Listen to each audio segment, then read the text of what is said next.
Fala, nostálgicos! Sejam muito bem-vindos a mais um vídeo épico aqui do canal. Hoje vamos fazer uma verdadeira viagem no tempo pelas gerações dos reis e rainhas das terras do reino para entender quem eram os verdadeiros pilares de cada monarca.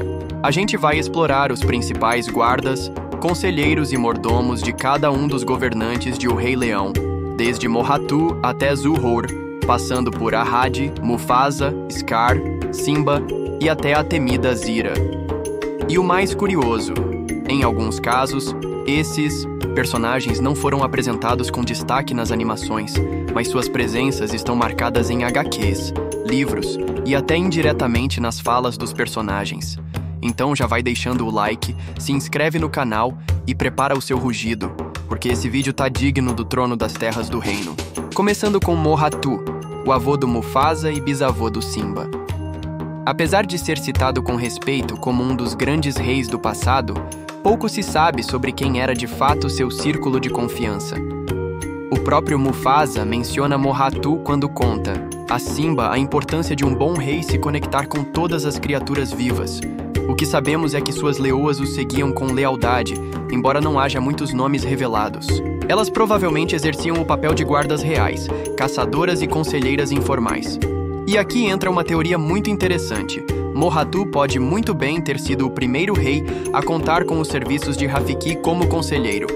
Isso mesmo. Mesmo que o nome do Rafiki não seja mencionado diretamente quando Mufasa fala sobre Moratu, tudo indica que Rafiki, sendo um místico de vida longa, já caminhava pelas terras do reino desde aquela época. Ele seria uma ponte espiritual entre os reis e o grande ciclo da vida, sendo um conselheiro silencioso, mas poderoso.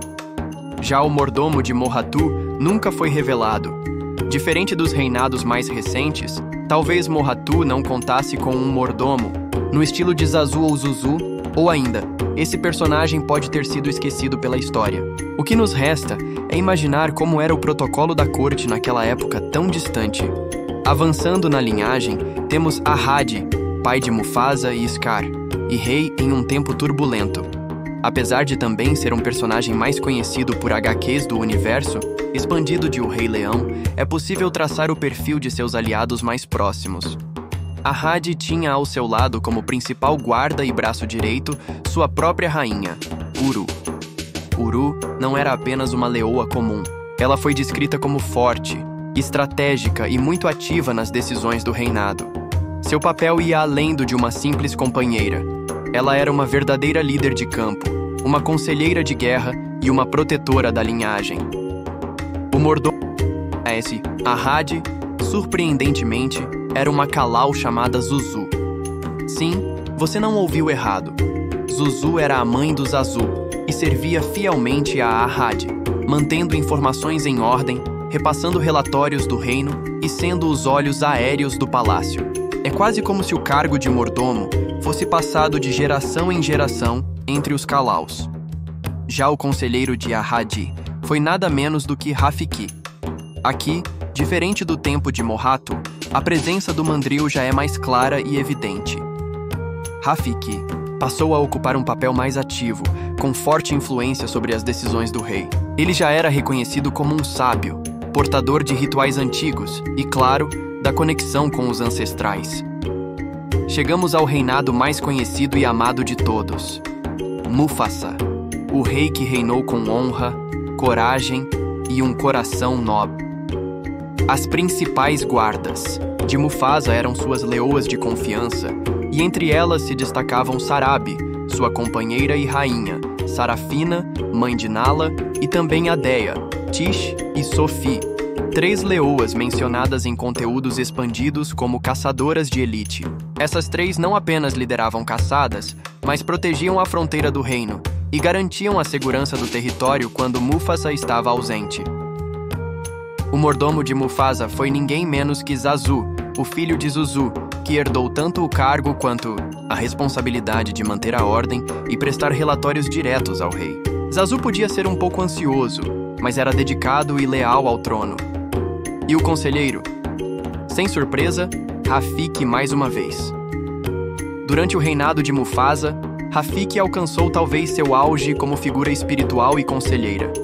Era a voz da ancestralidade, o guardião das tradições e o mentor silencioso que acompanhava desde os batismos até os rituais mais profundos.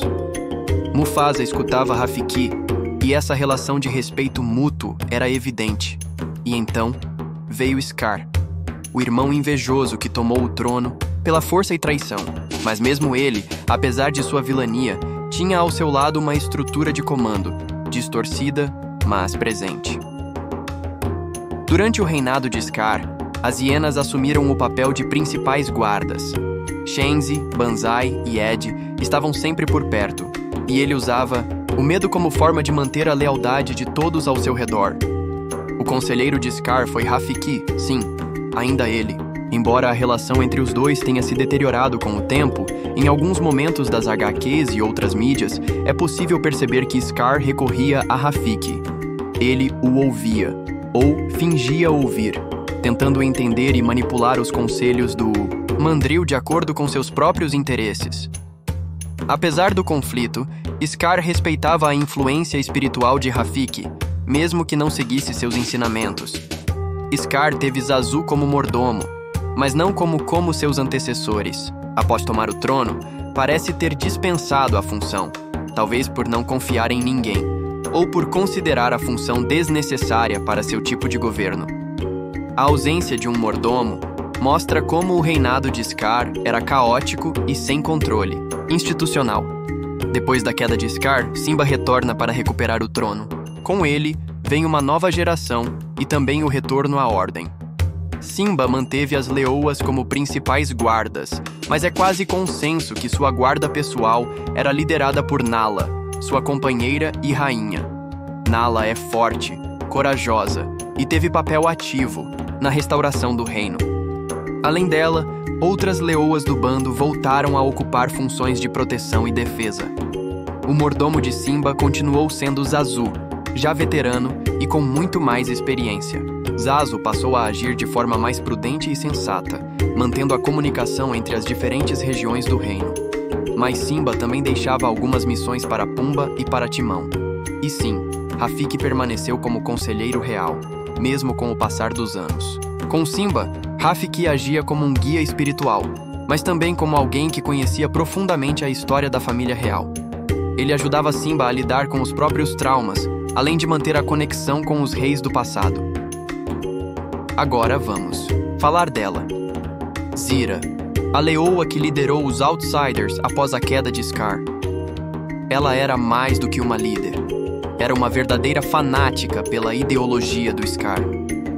Suas principais guardas eram as leoas do bando exilado, ferozes, ressentidas e leais a ela. Mas a força militar de Zira estava mesmo concentrada na guarda da leoa da Vitani, que era composta por Tamu. Vitani, inclusive, era sua braço direito e também funcionava como conselheira, sendo a filha que mais se envolvia nas estratégias de guerra e planos de ataque. Zira não teve um mordomo oficial, talvez por desprezar formalidades ou por viver em um território marginalizado. Seu reinado era militarizado, tático e baseado em vingança.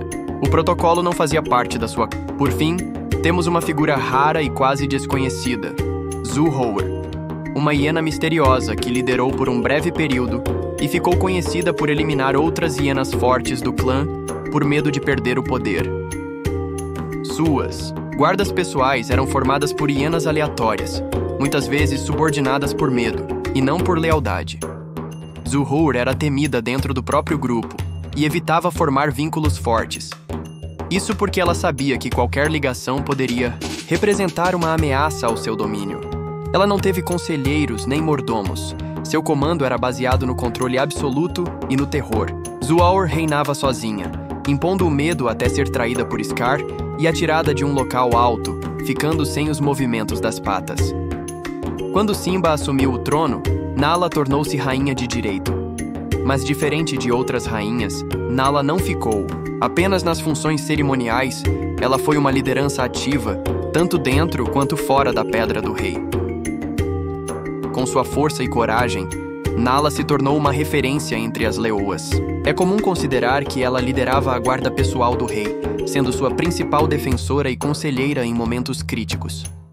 Durante o reinado de Simba, Foi ela quem ajudou a reorganizar as patrulhas e reforçar a segurança do território. Zazu permaneceu como mordomo, trabalhando agora sob a supervisão do casal real, assim como Timão e Pumba.